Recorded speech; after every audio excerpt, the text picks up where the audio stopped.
Hi filmmakers, this is Mr. Granlund. I'm going to take you through how to do the Lumous effect. I'm going to start off by taking my footage and right-clicking and doing New Comp from Selection. That is going to create a new composition that has my footage in it, and it's exactly the right size. Now we need to get the Lumous effect. So I'm actually going to make a new layer, New, Solid. We're going to make sure that this is black. And click OK. I'm going to call this Lumous, and we're going to go to the Effects and Presets, and we're going to type in Lens Flare, L-E-N-S, and as you can see, it already comes up, Lens Flare. We're going to drag this onto the black solid. Now we need to change the blending mode of the black solid. If we go down to the bottom where it says Toggle, Switches, and Modes, we're going to click that, and we come across the mode for Lumous. Right now it's set to normal, and we're going to click on it and change it to Add. Now this creates this lens flare effect. Now we're going to find where we want to start animating, where I get the magic wand out.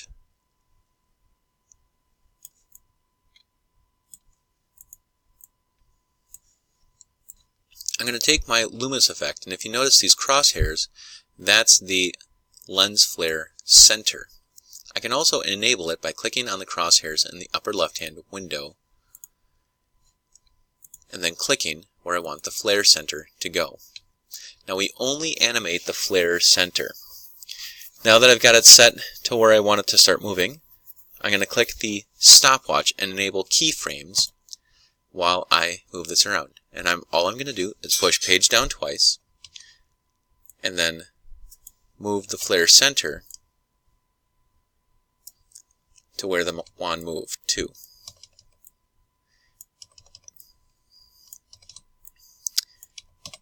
And that's all I will do to fulfill my animation. I'm going to push page down twice and follow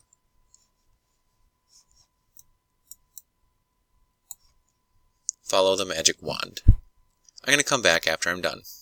I've finished animating my Lumous spell, and you can see that the lens flare follows along with the wand as I move the wand. Now at the beginning of the animation, I want the Lumous spell to turn on, as it were. So I'm going to type T on the keyboard after I click on the Lumous layer. That's going to open up opacity. You can also get there by opening up Lumous, opening up Transform, and seeing opacity. Now at the beginning of opacity, I want it to be, I want to go from 0% to 100%. So at the beginning, it's going to be, I'm going to click the stopwatch, set it to 0. Then I'm going to go forward in time and change it to 100%. So here we have the Lumous spell turning on over about a half a second. To add a little punch to this, I'm going to have it flash at the end. So it goes from opacity 0 to opacity 100%. And I'm also going to animate on the Lumous spell the flare brightness. I'm going to have it go from 0%. So I click the stopwatch. And at the beginning of it turning on, I'm going to have flare brightness at 0. Then I'm going to go to the end. Flare brightness, I'm going to go above 100%, and then I'm going to go just a little bit further and back down to where I want the Lumous spell to be, which is right around 100%. So now the Lumous spell turns on and kind of flashes brighter at the tail end of it. Nice.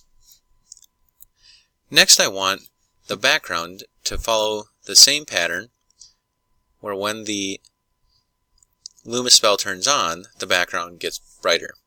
Now, even if your background looks like it's during the daytime, you can get it to look like it's at night by tinting it blue and making it a little bit darker. And we use curves to do that. You can also use color balance HLS, although I think I recommend curves the most.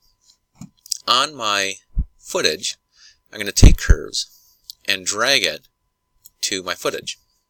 And if I make this line curve down like this, it makes the whole picture better, darker, and if I bring it up, it makes it brighter. And you can add points along here to give it different colors like this. You can also go up to the channel and just affect the blue channel and make it more and less blue. I'm going to reset this, and I'm going to animate it according to the Lumous spell turning on. So I'm going to click in the channels stopwatch here, and I'm going to set it to be darker. And I'm going to give it more of a blue tone, so I'm also going to go to the blue, and I'm going to just lift this line so it arcs upward just a little bit to give it a bluish tint.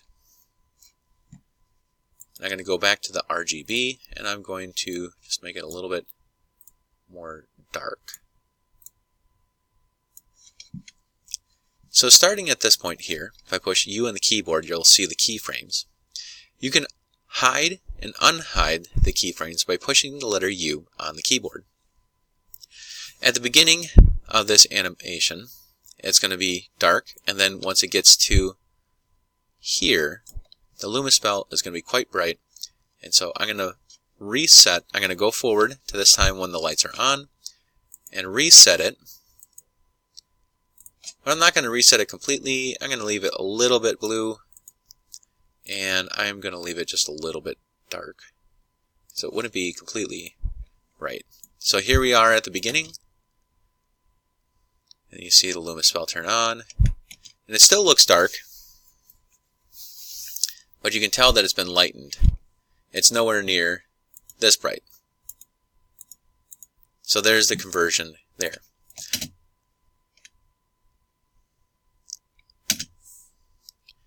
For one last added effect, I would enable motion blur, toggle switches and modes, and enable motion blur for that specific layer so that the lens blur has a little bit of a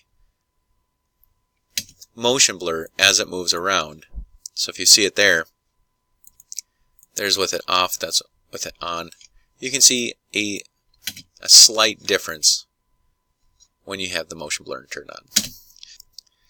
Once you're done with this Lumous spell, we're going to export it. So File, Export, Add to Render Queue, click on Output Module and Lossless. That's going to bring up a secondary window where we select H.264. We're going to turn on Audio Output. Click OK. Then it says Output to, not yet specified. We're going to click on the yellow letters there. And we're going to go to Desktop. We'll call this Lumous. And then finally click Render to export it. That will be how to, then you'll turn it in through the website.